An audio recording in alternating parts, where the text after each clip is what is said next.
Ydych chi'n beio Keir Starmer neu Senedd?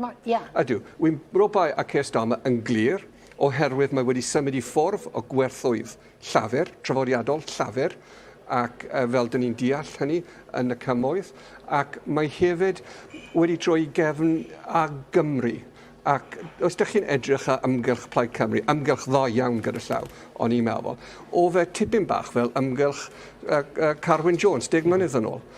Sefyll Cornel Cymru, sefyll lan dros ein gwlad, dros ein cymunedau ni, dros ein bobl ni.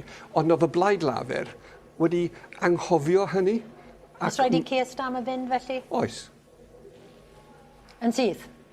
Mae rhaid ni dechrau y transition o hynny. Os ydych chi'n siarad gyda pobl yn y blaid lafur yn breifat, mae pawb yn derbyn hyn bod rhaid i Keir Starmer symud ymlaen, ond mae rhaid ni deud yn gyhoeddus be dyn ni'n credu yn breifat.